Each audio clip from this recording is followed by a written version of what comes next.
Assalamualaikum warahmatullahi wabarakatuh. Baik, kami langsung saja untuk mempersingkat waktu terkait permasalahan evaluasi tata kelola rekrutmen, pelatihan, dan penempatan PMI Mandiri.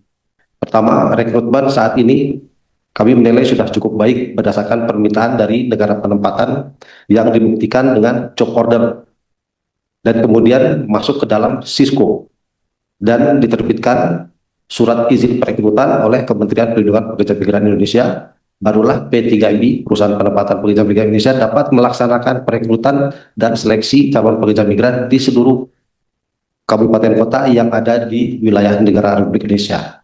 Namun di sini kami menilai ada yang terputus, di mana sesuai amanat pasal 42 Undang-Undang 18 2017 tentang peran pemerintah desa yang seharusnya mensosialisasikan peluang kerja ke luar negeri kepada masyarakatnya melalui forum komunikasi RT RW yang dengan pengantar surat izin keluarga yang wajib diketahui oleh RT RW dan kepala desa dengan menyebutkan nama perusahaan penempatan dan lembaga pelatihan serta negara tujuan yang kemudian diintegrasikan ke dalam Sisco PPMI atau Sisco Siap Kerja untuk menghindari perekrutan ilegal dari orang-orang yang tidak bertanggung jawab, dan selanjutnya diberikan pelatihan dan pembekalan sesuai amanat dalam pasal 13 Undang-Undang 18 2017. Dengan adanya istilah pekerja mandiri, maka di masa yang akan datang akan tumbuh kembang para calo dan tekong yang dan siapapun dapat melakukan perekrutan secara non prosedural atau ilegal tanpa job order,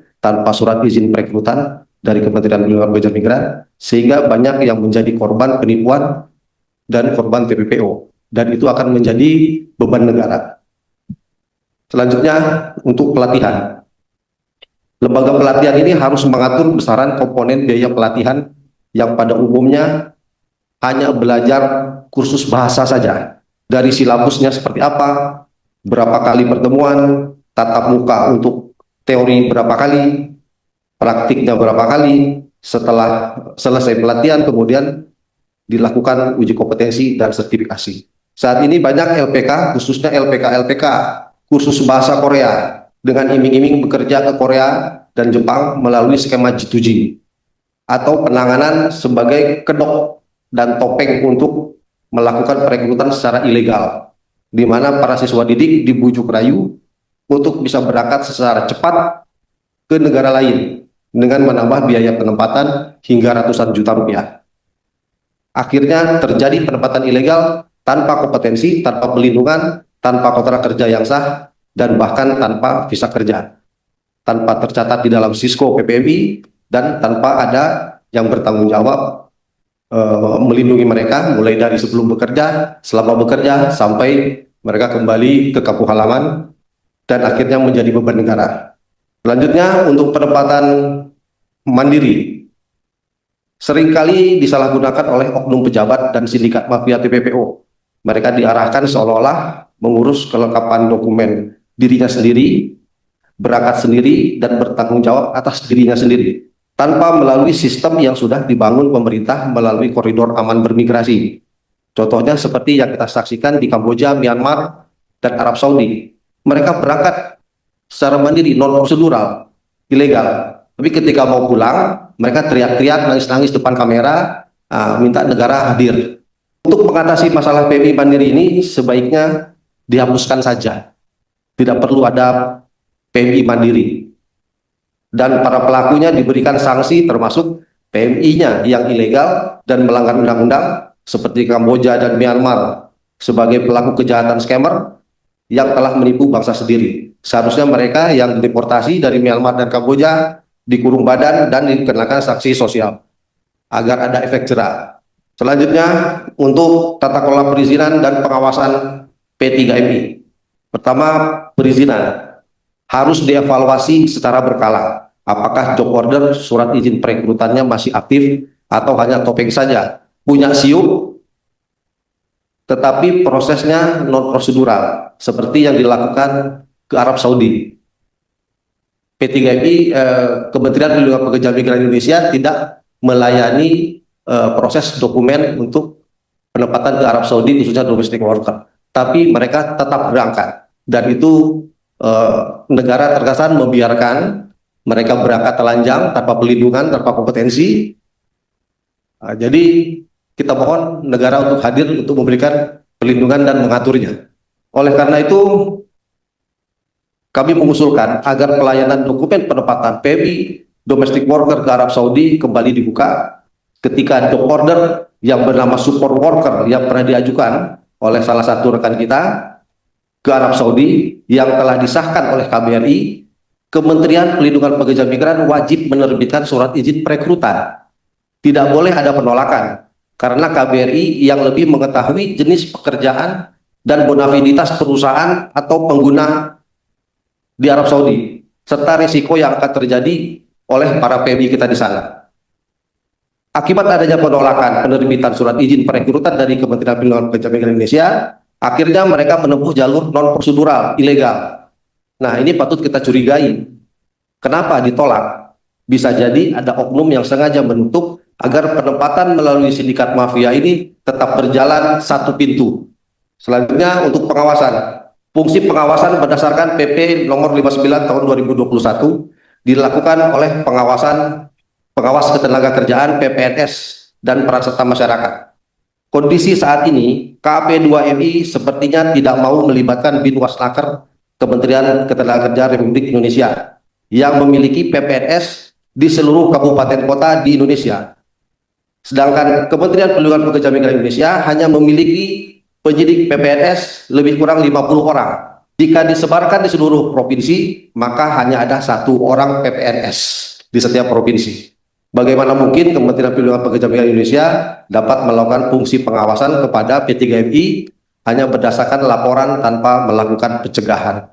Selanjutnya, penanganan kasus sanksi dan peran negara. Ketika ada korban TPPO yang ditempatkan secara ilegal oleh oknum LPK Korea, mitra Kementerian Perlindungan Pekerja Migran Indonesia, korban tidak bisa dilayani laporannya di Kementerian Perlindungan Pekerja Migran Indonesia dengan alasan LPK bukan kewenangan kami.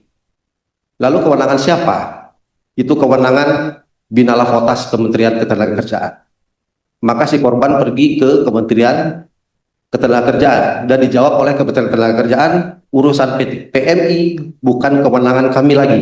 Sebaiknya laporan ke Bareskrim. Maka pergilah kami ke Bareskrim, Direktorat PPH PPO. Disarankan untuk membuat laporan informasi terlebih dahulu dengan melampirkan semua alat bukti dan petunjuk, baru dilakukan penyelidikan. Setelah cukup alat bukti dan gelar lidik, baru korban diberitahu untuk membuat laporan polisi.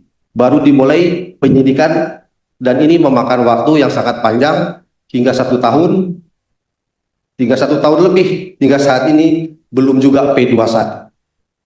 Saran kami, semua yang melaporkan ke KP2MI dilayani terlebih dahulu, baru dibuatkan surat pelimpahan pemeriksaan kepada Kemenaker maupun Bareskrim sebagai bukti negara hadir memberikan perlindungan kepada PMI beserta keluarganya dari ujung rambut sampai ujung kaki, mulai dari sebelum bekerja, selama bekerja, sampai kembali lagi ke kampung halaman, dan agar korban tidak bolak-balik dan putus asa dalam memperjuangkan hak-haknya.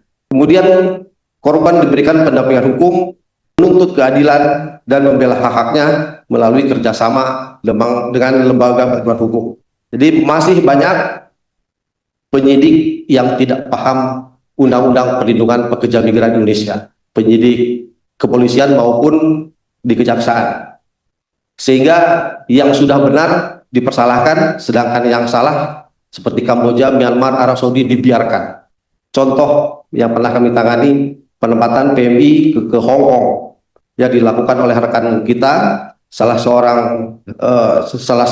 satu P3MI di Malang, yang telah lengkap dokumennya sebagaimana diamanatkan dalam pasal 13. Ketika akan berangkat, mereka digerebek dan dokumen ditahan penyidik hingga dilakukan penyitaan oleh pengadilan. Padahal dokumen tersebut bukanlah dokumen hasil kejahatan. Amanat pasal 70 ayat 2 disebutkan, pejabat dilarang menghalang-halangi keberangkatan PMI yang telah lengkap dokumen sebagaimana dimaksud dalam pasal 13. Dan sanksi pidananya ada di dalam pasal 84 ayat 2 yang berbunyi, pejabat yang menghalangi keberangkatan PMI yang telah lengkap dokumen sebagaimana dimaksud dalam pasal 70 ayat 2 dipidana penjara maksimal 5 tahun dan denda maksimal 1 miliar. Namun hingga saat ini PMI yang gagal berangkat sudah 1 tahun lebih tidak dapat menerima asuransi perlindungan akibat gagal berangkat dan tidak dapat melakukan proses baru melalui P3MI lainnya karena kelengkapan dokumennya masih ditahan oknum kejaksaan dan pengadilan dengan alasan harus menunggu ingkrah. Saat ini sedang proses kasasi dilakukan oleh JPU. Nah, pertanyaannya, negara kemana? Katanya negara wajib hadir memberikan perlindungan kepada PMI beserta keluarganya mulai dari ujung rambut sampai ujung kaki. Mulai dari sebelum bekerja, selama bekerja, sampai lagi kembali ke kampung halaman. Ini baru kejadian di dalam negeri. Tidak mampu hadir, apalagi jika terjadi permasalahan PMI di luar negeri.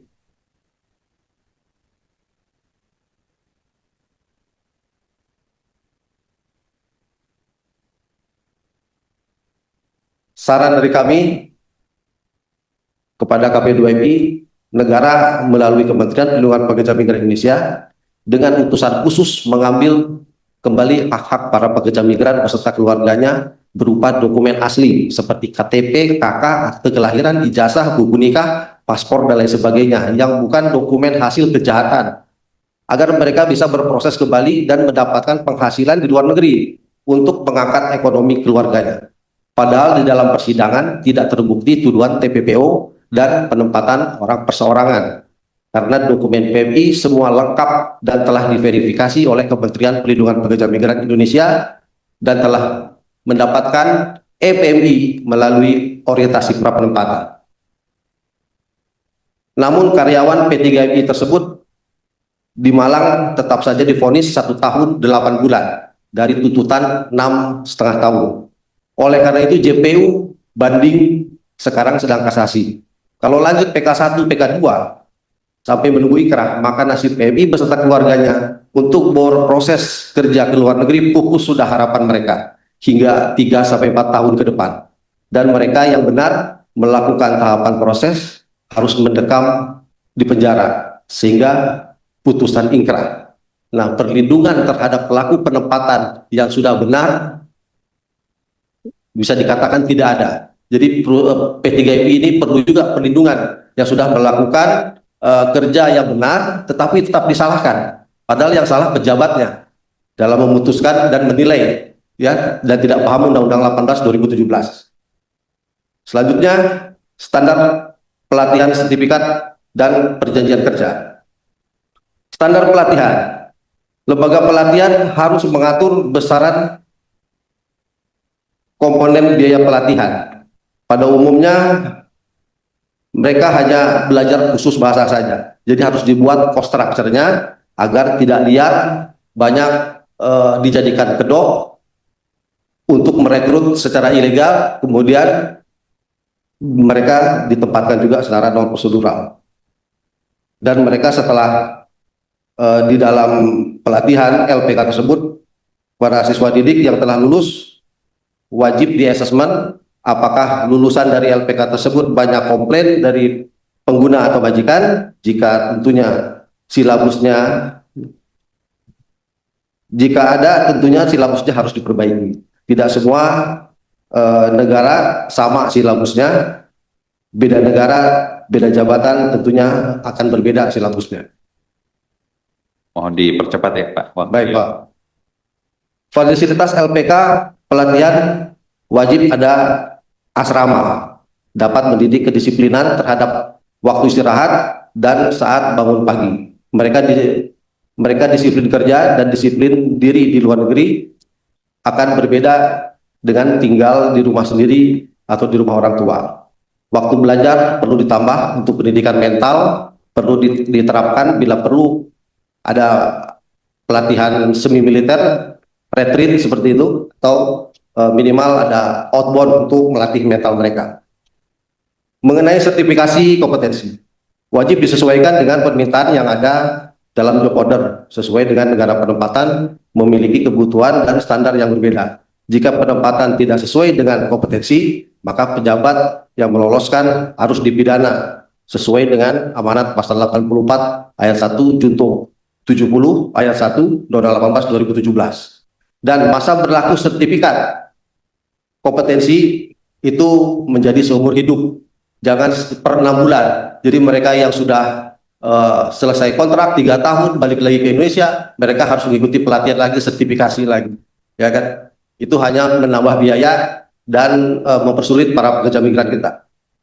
Selanjutnya, yang terakhir, untuk perjanjian kerja, wajib disesuaikan permintaan yang ada dalam job order dan PKP. Setiap negara penempatan memiliki aturan dan standar yang berbeda dan harus ditampilkan di setiap website di KBRI. Tidak bisa seluruh PMI di negara yang bekerja di luar negeri yang berbeda negara penempatan dan berbeda jabatan, isi kontrak kerjanya sama, baku sesuai keinginan pemerintah Republik Indonesia. Jadi banyak perjanjian kerja itu copy paste semua digunakan untuk ke seluruh negara penempatan. Sebaiknya disesuaikan dengan kondisi dan peraturan negara penempatan tersebut. Pelayanan endorsement visa dari KBRI harus cepat karena majikan membutuhkan pekerja yang cepat dan PMI juga membutuhkan pekerjaan yang cepat. Jangan hanya endorsement saja memakan waktu hingga berminggu-minggu. Maka adnaker yang seperti itu perlu diganti karena prinsipnya kalau bisa dipersulit untuk apa dipermudah supaya dapat uang pelicin mungkin kan, akhirnya yang rugi PMI kita sendiri.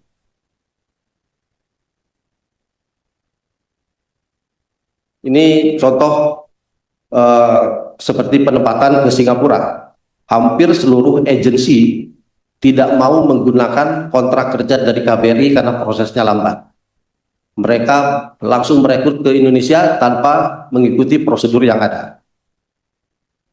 Karena dikarenakan pengurusannya terlalu lambat, sehingga mereka lebih senang menerima PMI unprocedural tanpa kontrak kerja. Nah, solusi kami untuk sidak Singapura ini perlu dibuat one care system di Batam agar mudah pengawasannya sebagai jurisprudensi seperti eranya zaman Pak Yaakob Nuawea melalui Kemenaker nomor 80 tahun 2004. Demikian dari kami, dan penutup izin kami berikan pantun. Kota Baru banyak buah berangan, buahnya taruh di keranjang. Negara hadir berikan perlindungan agar PMI-nya aman dan senang. Perang besi di rumah jiran, rumah indah dekat bendungan. Komisi 9 berikan peran agar PMI mendapat perlindungan. Demikian, wallahumma biqil wa min thoriq. Wassalamualaikum warahmatullahi wabarakatuh.